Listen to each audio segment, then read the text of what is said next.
Vamos lá. Vocês viram aí no finalzinho que tem um controlezinho aqui que às vezes não funciona, né? Eles querem tanto aperfeiçoamento e a gente fica aqui usando para parar o vídeo e ele não funciona às vezes. Então, vamos lá, vamos continuar. A questão do arroz, né? Para a gente entender.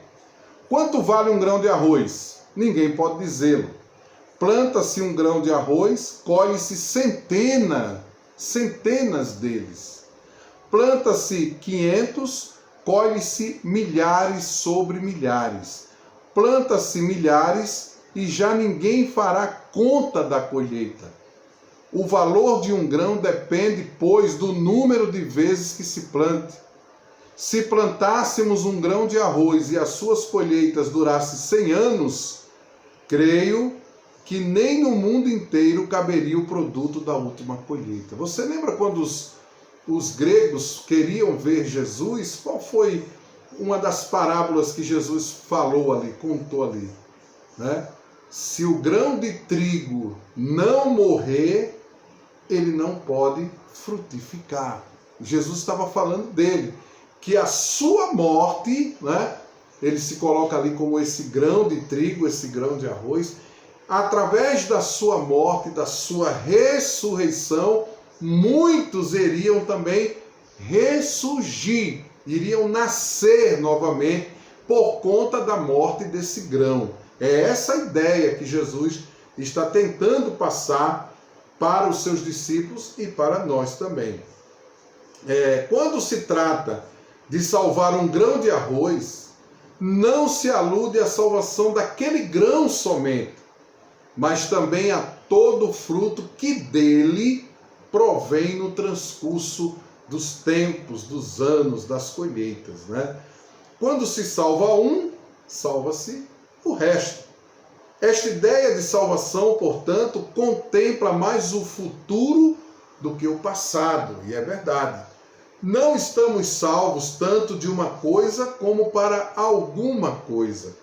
Esta ideia de salvação considera não o que se passou, o que já se foi, mas o que há de vir, o que há de ser. Porque pelo que já passou nós estávamos condenados, mas agora nós vivemos para o futuro, por conta desse grão que perdeu a sua vida, para que outras vidas viessem a viver. A verdadeira ideia da salvação é, portanto, aquela que contempla mais o futuro do que o passado, mais aquilo para o que somos salvos do que aquilo do que fomos salvos. Fomos salvos da condenação eterna, da morte eterna.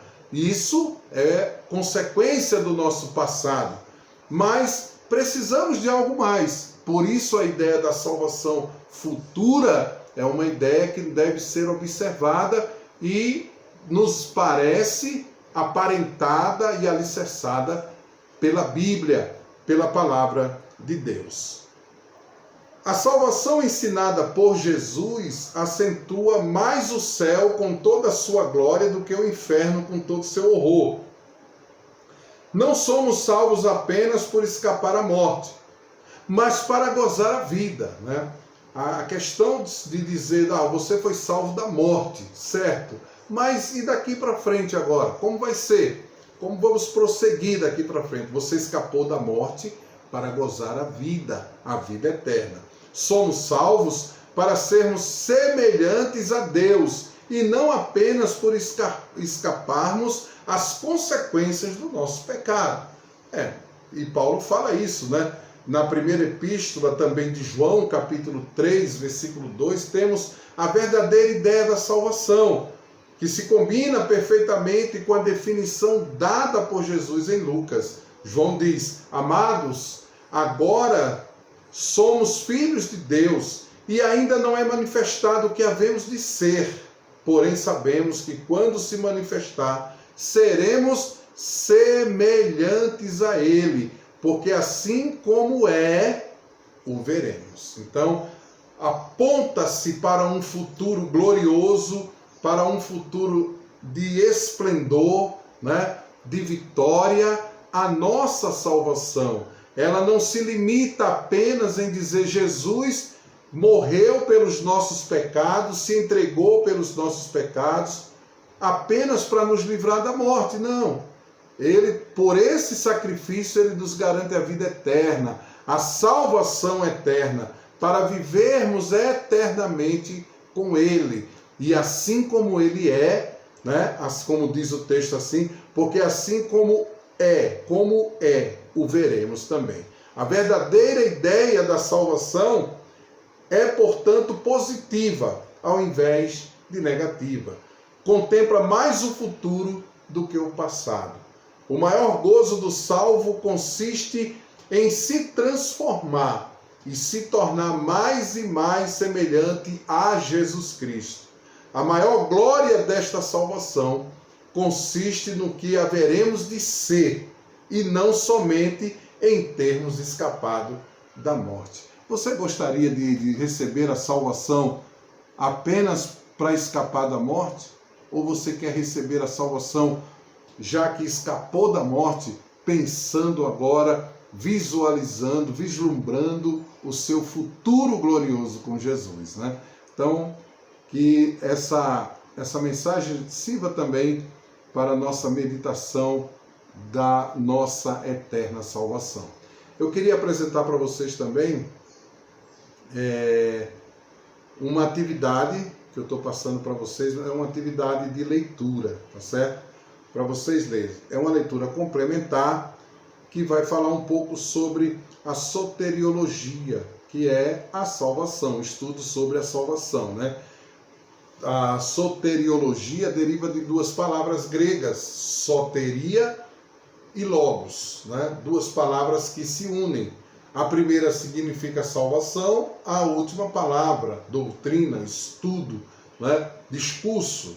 Depois de ter tratado da doutrina da teologia, onde enfatizamos a santidade de Deus, tendo visto o fracasso e o pecado da humanidade no estudo da antropologia, da amartologia, né? Somos obrigados a compreender a absoluta necessidade agora de um plano de salvação suficiente para cobrir o imenso abismo entre os dois extremos infinitos. Então, é uma lição que você vai também poder usá-la como um esboço, né, para a mensagem, os irmãos que já dão estudo, pregam, né?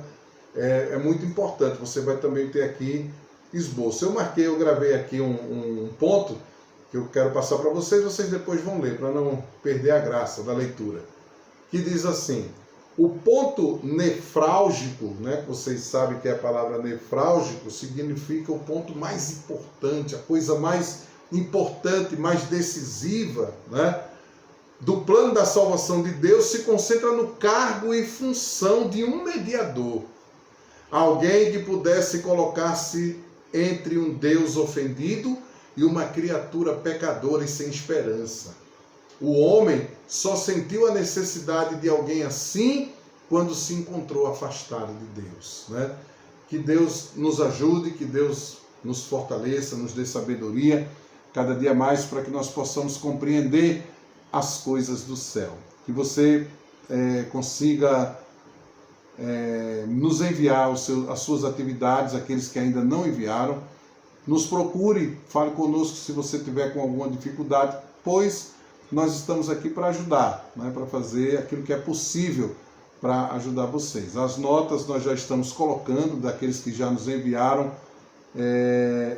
as suas atividades. Se por acaso você não visualizou sua nota ainda, você pode nos procurar. Também, pessoal, vocês já podem acessar o site da faculdade através do seu smartphone, do seu telefone, né? Você vai ter acesso à plataforma, né, da Fatim. Então, comece a usar, comece a praticar, pois são ferramentas que estão aí à nossa disposição para melhorar esse momento que nós estamos vivenciando, passando, né, até que isso tudo possa ser resolvido e possamos estar juntos nas aulas presenciais novamente. Enquanto isso, vamos orar um pelo outro. Que Deus em Cristo nos ajude e nos abençoe. E até a próxima terça-feira. Tchau. Fique com Deus.